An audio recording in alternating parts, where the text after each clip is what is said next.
Good evening, or good afternoon, or good morning, wherever you are. I'm Tom Jarris, and we're here for Wine 101. I'm from the International House of Wine and Cheese, and for winelovers.com with my co-host, Frank the Internet Wino, coming to you again from the Park Avenue Wine Bar in Barrington, Illinois. And it's kind of noisy today, so we're going to have to talk a little loud. We have a big crowd here, so we are going to have to talk loud. And we're joined today. We've got a wonderful guest. He's in town.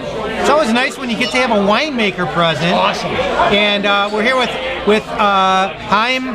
I don't want to botch your last name. I'm Arie. Chiam Gur-Arieh. Gur-Arieh. You know, I got C's in school. What can I say?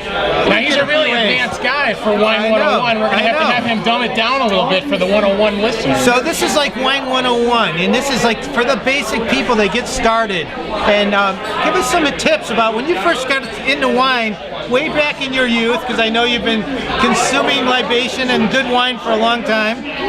What were some of the things that you would, remembering, that you would tell our listeners about the beginnings of wine? Listen, this is such a long time ago that I don't remember anymore. I've been talking to you all night long. You're a great guy. You're like a whippersnapper.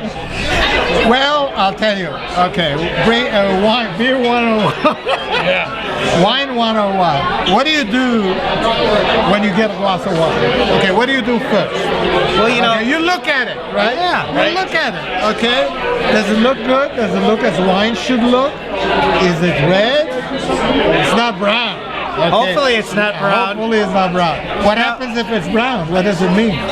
Well, what does it mean? It means that it's oxidized. It's oxidized. And it's then old, you smell it. Yeah. You smell it, and it has an Vinegar. oxidized smell. Okay. Which is not very pleasant. Okay, let's go back. Okay, so you swirl. What do we have in our glass here, by the way? So we have Barbera from Arie 2007 CG Arie or Arie Barbera from the Sierra Foothills, which is a wine growing area in California. It's a wonderful wine growing area. It's an up and coming. Not a lot of people know. It's not a well known one, but the wines we went through all your wines, and you make spectacular wines. Great. Very nice. So let's go back. So you're putting it in the glass. You're looking at it. The next thing you put it under your nose. Stick your nose right in there. Yeah, stick the nose in it. And you smell. So what do you smell? Okay. What are you smelling here? I smell fruit. Yeah, there's a lot of fruit in this Barbera. A lot of fruit. And I smell more than fruit. I smell a hint of chocolate.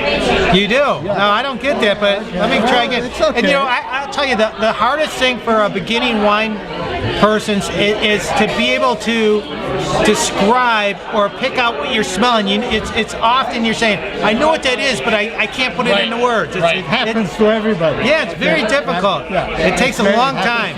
Don't get discouraged if that happens to you. So you smell, okay? You get an impression from the smell. Right. And then what do you do?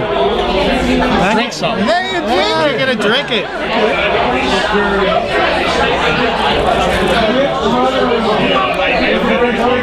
You try to keep it in your mouth, okay? You swish it back and forth. Yeah, because you got your tongue picks up different sensations. Right. So that's why you want it to permeate your entire tongue. And then you think, is the taste really agreeing with the smell? Or is it disappointing? Or suddenly you're surprised? Right.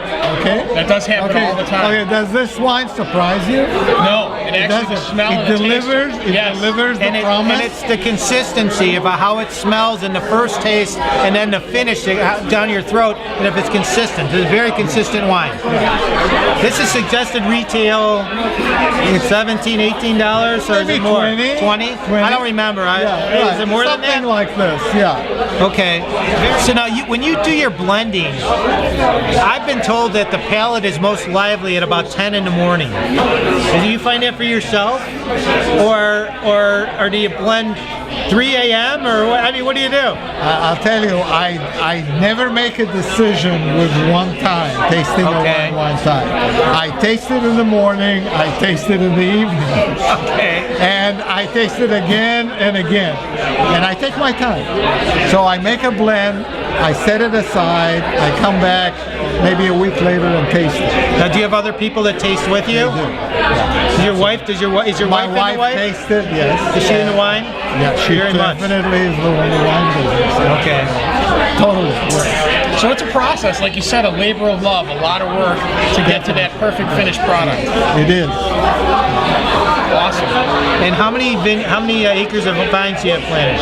I have now 40 acres. 40 acres. 40 acres. Yes. And how many? Like this is kind of an interesting thing. In an acre of vines for most grapes, how many bottles will that make? How does that translate? So for the common person, how many cases? Okay, I'll do the calculation. All right. Okay. It depends on the variety. Right. Okay. If you have a variety like Cabernet Franc or Cabernet Sauvignon, they will not produce a lot. They will produce, let's say, 2 to 2.5 tons an acre. Okay. Let's take 2 tons an acre. Okay. Each ton will give you about 150 gallons. Okay. Okay, 150 gallons. 150 gallons is 2.5 barrels. Each barrel gives you 25 cases. Right. Okay, so figure out. It's 62.5 cases per ton. Okay, 2 tons is 125 cases. Wow. Okay, so from 1 acre you can get 125 cases, or you can get 250 cases if it's producing 4 tons an acre. Wow. I hope I didn't make a mistake. I followed along. I think you're He's got his engineering. exactly. The math is good. Okay. Well, tell our listeners how they can get in touch with your winery. What's your website? Okay, my website is www.dre.com. Very That's simple. so easy. www.dre.com. Or the www.cgdiarie.com. I think I'll stick with dre.com. Yep. Yeah, you prefer dre.com. DRE. I'm going to take the simple route if I can. Anyway, so that's it for this week's edition of Wine 101. Thank you so much for joining us. Good. Hey, cheers. Your wines are great. Thanks for I the great enjoyed wine. drinking them tonight. And good luck for you in the future. Thank you. See you next time.